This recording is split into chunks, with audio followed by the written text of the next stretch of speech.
যদিও আপনাকে দেশ ছাড়তে হবে, কারণ এদেশের জনগণ তেমন একটা ভালো না, যারে যখন পায় তখনই গাড়ায়। প্রধানমন্ত্রী তারেক রহমানের অনুপস্থিতিতে তার বিকল্প হিসেবে সংসদীয় দায়িত্ব পালন করবেন নির্দিষ্ট কিছু মন্ত্রী। এর মধ্যে সবচেয়ে গুরুত্বপূর্ণ এবং স্পর্শকাতর মন্ত্রণালয়গুলো যেমন প্রতিরক্ষা মন্ত্রণালয়, মন্ত্রিপরিষদ বিভাগ এবং সশস্ত্র বাহিনী বিভাগের সংসদীয় কার্যক্রম দেখভালের বিশাল দায়িত্ব দেওয়া হয়েছে বর্তমান স্বরাষ্ট্রমন্ত্রী সালাউদ্দিন আহমেদের কাঁধে। একটা স্কুল, ছোট ছোট বাচ্চারা সামনে বসে আছে। স্কুল পরিদর্শনে একটা অফিসার আসছে। এই একটা ছোট্ট বাচ্চাকে ক্লাস 5-এর দাঁড় করিয়েছে। এই অফিসার বলে, বলো তো বাবা, দেশের প্রধানমন্ত্রীর নাম কি? বলছে রামলাল।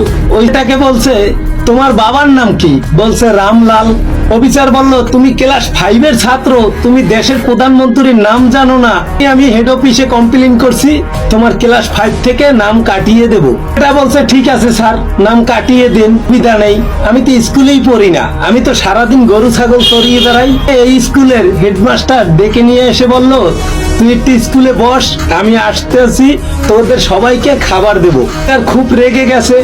ওই ক্লাসের টিচার তাকে ডেকে পাঠিয়েছে। ডেকে এনে বলছে, আপনি কেমন মশাই, ছোট বাচ্চা কাচ্চা ডেকে এনে ভুয়া ছাত্রছাত্রী বানিয়েছেন।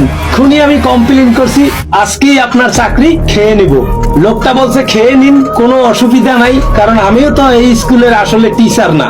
এই স্কুলের টিচার যে, সে আমার পাশের বাড়ির লোকটা। কেটে দিন স্যার, নাম কেটে দিন, কোনো অসুবিধা নাই, কারণ আমি এই স্কুলের টিচারই না। টিচারের খুব মাথা গরম হয়ে গেছে। গেছে হেডমাস্টারের কাছে। হেডমাস্টারকে গিয়ে বলছে, আপনি তো অদ্ভুত স্কুল চালাচ্ছেন, আপনার স্কুলের টিচার ভুয়া, আপনার স্কুলের ছাত্র ভুয়া, এরকম করলে তো চলবে না। আমি এখনই উপরতলায় ফোন দিচ্ছি, আজকে থেকেই আপনার হেডমাস্টারের চাকরি বাতিল। মাস্টার মশাই হাসতে হাসতে পকেট থেকে কতগুলো টাকার বান্ডিল টেবিলে বের করে রেখে বললো যে, বাদ দিয়ে দিন, কোনো অসুবিধা নেই। আমিও তো আসলে সত্যিকারের হেডমাস্টার নই, আমার জামাই বাবু হচ্ছে সত্যিকারের হেডমাস্টার। সে আজকে একটু কাজে গেছে, আমি তার পরিবর্তে হেডমাস্টার হিসেবে এখানে আসছি। বলে গেছেন, বাইরের থেকে কেউ আসলে একটু টাকা পয়সা দিয়ে দিবি, সব ঠিক হয়ে যাবে। অফিসার ঠান্ডা মাথায় বসেছে, ওই বান্ডিল গুলো পকেটে নিয়েছি। ভাগ্য ভালো, আজকেরও এই টাকার বান্ডিল পাওয়া হতো না, কারণ আমিও তো আসলে অফিসার নই। আমার কাকা আমাকে বলছিল যে, তুই একটু স্কুল থেকে ঘুরে আয়, আমার একটু কাজ আছিল, তাই আমি আসছিলাম। সেই মিথ্যা অফিসার হয়ে গেলাম, আমায় হাজার হাজার টাকার বান্ডিলও পকেটে পেলাম। এটা হলো বর্তমানে বাংলাদেশের এখন রাজনীতির অবস্থা। আপনি চোর হন, কোনো অসুবিধা নাই, আপনি ডাকাইত হন, কোনো অসুবিধা নাই, আপনি খুনি হন, কোনো অসুবিধা নাই, আপনি ব্যাংক লুটকারী হন, কোনো অসুবিধা নাই। এই রাজনীতি তো হলো টাকার বস্তার খেলা। টাকার বস্তা যে দিতে পারবেন, তাকেই দলের চেয়ারপারসন গ্রহণ করবে।